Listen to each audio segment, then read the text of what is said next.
Okay, and we're just passing off the side of Irene right now. It has taken more shape since we've seen it the last 2 nights.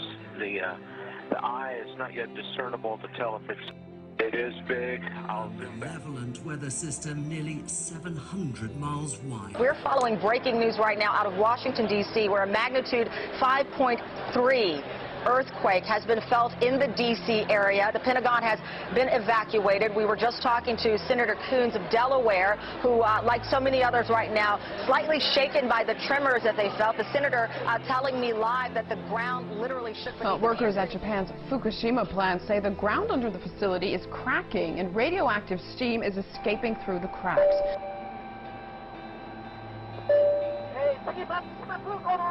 All of us have a piece of Chernobyl in our bodies. Realize that we could take Geiger counters, scintillation counters, and actually see that radiation from Chernobyl has been incorporated into our flesh and tissue. And that will be the same with Fukushima. That's right. In fact, the whole world will be exposed to the radiation from Fukushima. It means that the radiation went over the Pacific Ocean, sailed over the United States, and it is now circulating around the entire Earth. So we're already getting it. We are already getting radiation from Fukushima. It was a 5.9 that occurred in Virginia, and that is confirmed. No doubt you felt it yourself. Certainly did, Jeremy. Yes, you really wonder what's going to happen next this year. It's an eerie feeling standing on top of the Sky News building here in Washington with sirens howling around us. The streets are full of people evacuated from buildings. A rather odd place to have a large earthquake. It's pretty obvious now that we are experiencing a large earthquake uptick. When you look at what occurred in Colorado with the 5.3 and the 4.7s and the 3s, and then if you just look over the last 14 days, look at this. It's an insane number of earthquakes. And when you really start to see the number of 5.0s, 6.0s, you had the 7.0 swarm that occurred over here on the western side of the Pacific. When I look all around this and I see this swarm of earthquakes, this lets me know that the earthquake uptick is continuing, and it's continuing unabated. We don't know what's causing it yet, so we're really kind of left wondering. Those are softball size. Oh, this is going to be so much work for me.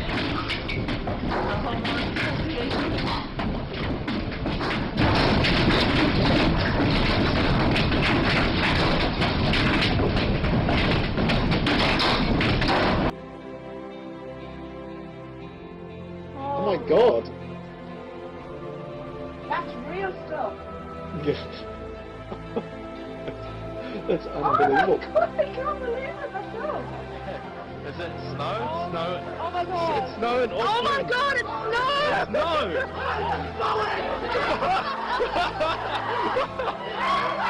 It's snow in Auckland for the first time. It's snowing for the first time in Auckland.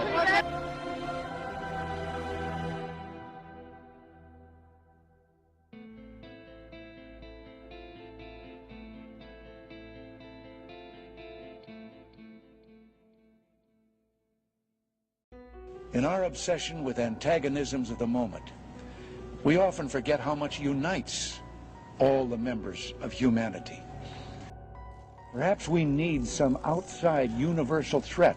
I occasionally think how quickly our differences worldwide would vanish if we were facing an alien threat from outside this world. Well, switching gears big time now. We've all heard about the end of the world in 2012. But could it be much, much sooner? Well, there's a whole lot of talk going all around the solar system that certain things we've seen recently should be taken as signs of something big being right around the corner.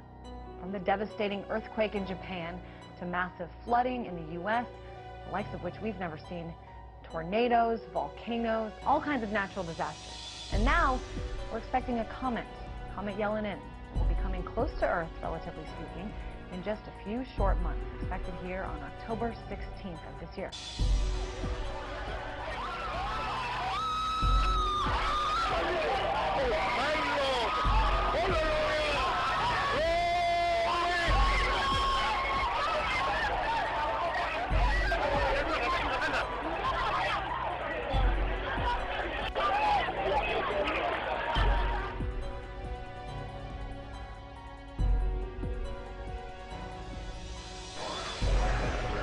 9 o'clock and it's still all yellow. What's going on here, but you can see the horizon is just this brilliant shade of yellow. That's making everything yellow. This yellow tint to everything. And it is the most bizarre thing I've ever seen.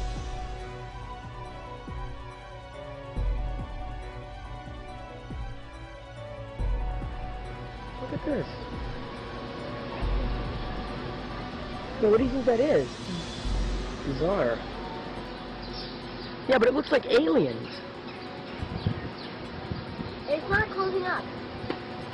But, I mean, I've never seen anything like that. Ever. Is there anything in that direction? No. So the sun's over there.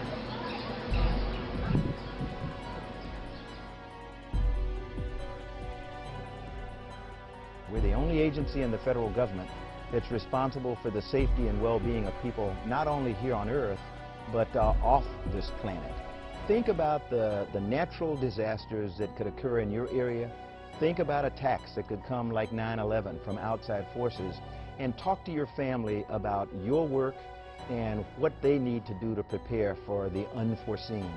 You know what it is that you're going to do, know what it is that you want your family to do if an emergency arises, but most of all, be prepared. Is either a 5.8, 5.9, or a 6.0 magnitude earthquake. There, according to the USDC, okay, this is the District of Columbia Fire. Monstrous Hurricane Irene tightened its aim on the eastern seaboard, threatening 65 million people along a shore-hugging path from North Carolina to New England. The strongest to strike the East Coast in 7 years. You can still see monuments to Vladimir Lenin almost in every Russian town, but things are beginning to change, and from Lenin they're moving to alien. Russia's first monument to cosmic visitors has just been unveiled in Perm region.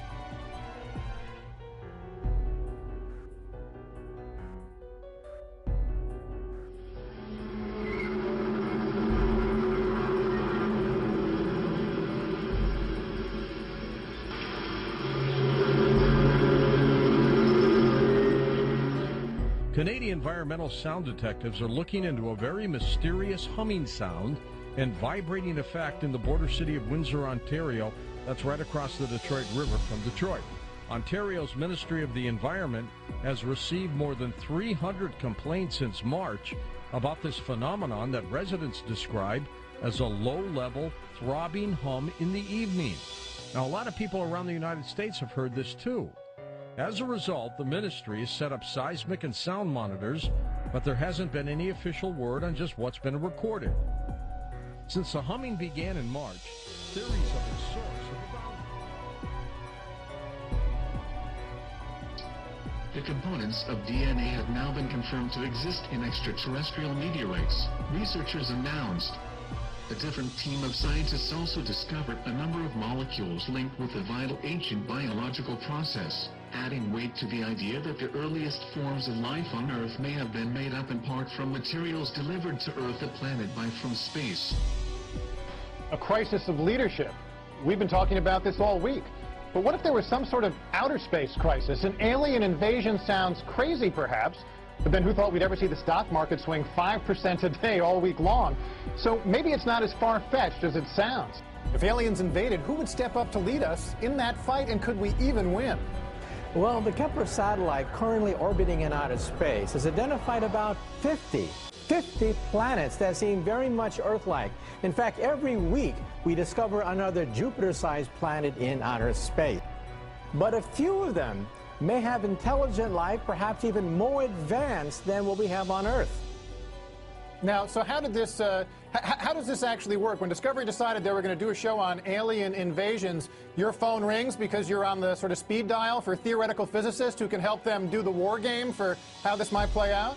Well, believe it or not, we physicists have actually studied the question of what happens if we do encounter a hostile advanced civilization in space. Either the aliens don't bother with us because we're simply too primitive, or if they do invade, it'll be more like Bambi versus Godzilla. The fact that they could be 1,000, 1,000,000 years more advanced than us. However, if, on the other hand, one day they do attack, we have to be prepared for the fact that they're going to overwhelm us in the opening shots of a war. Perhaps we need some outside universal threat. A lot of people are concerned about it. We've done a lot of research on Comet Elenin, and what we found is there's a lot of missing data on this comet. NASA claims that it's a harmless little fuzzball of ice, won't come any closer than 22 million miles to Earth. Others are saying that they're getting pictures of it, that it doesn't look like a comet, it doesn't act like a comet, it's coming in from an area that comets don't normally originate from. We have sort of a maelstrom in our galaxy where comets originate, and this one's not coming from that neighborhood. So there are a lot of things about this comet that don't make sense.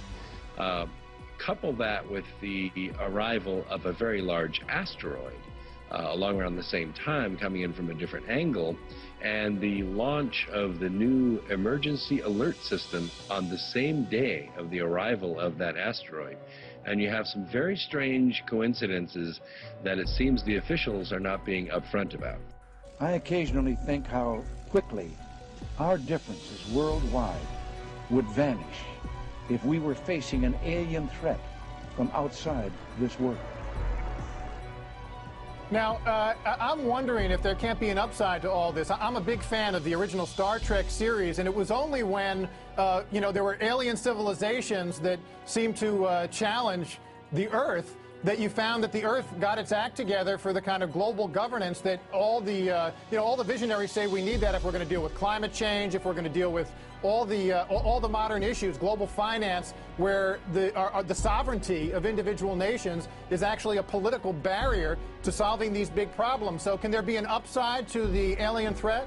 Believe it or not, when President Ronald Reagan met Mikhail Gorbachev, we now know during the transcripts of the meeting that he said that if we were ever attacked by the Martians, you and me, the Soviets and the capitalist U.S., would be allies in the fight against the Martians. Well, that's how Ronald Reagan looked at it, and believe it or not, there's some truth to it. If we are faced with a common enemy in outer space, it would indeed help to unite the Earth, just the way Ronald Reagan said.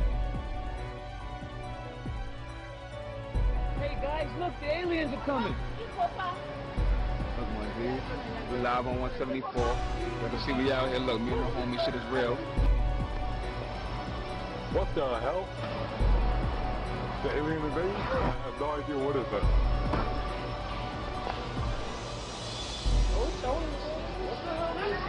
Note that today is the day before the hurricane's supposed to come. But we do have to plan for the day that maybe a few of them could be hostile. That shit crazy, That shit bananas. I've never seen nothing like this in my life. Well, a strange sighting off the coast of Flagler County. Calls from witnesses flooded into the police station after people reported seeing this ball of light. A giant flame like the one in this picture has Flagler Beach buzzing. The problem is no one can identify it. Some witnesses think it was a plane, but according to the FAA, there were none on radar at the time. Others watched from this deck at Finn's restaurant when the object struck the ocean. It was quite a sight over the skies of Beijing on Thursday. A mysterious bubble cloud of sorts caught the attention of many in the city. A mysteriously huge bubble cloud over the skies of Beijing and surrounding areas Thursday. When the observation team set their instruments at the bubble, it gradually became bigger and thinner. The entire occurrence lasted for less than 15 minutes. Observers took pictures of the whole process and posted them online. In less than one day, more than 100 comments were posted about the unusual phenomenon. Many of those who commented said they had seen a similar bubble cloud in the provinces of Shenyang, Shanxi, and Zhejiang. That is weird looking. I've never seen that before. Have any of you guys ever seen a shadow behind a cloud? That's what it looks like. It looks like it's a shadow. There's like 3 layers of it, basically. That is freaky looking. That is weird. A suspected meteorite has fallen across the ancient Peruvian city of Cusco. Residents of the capital of the Inca Empire were surprised to see the object shooting across the horizon at around 2 o'clock in the afternoon. Local officials are still trying to determine where the object may have landed.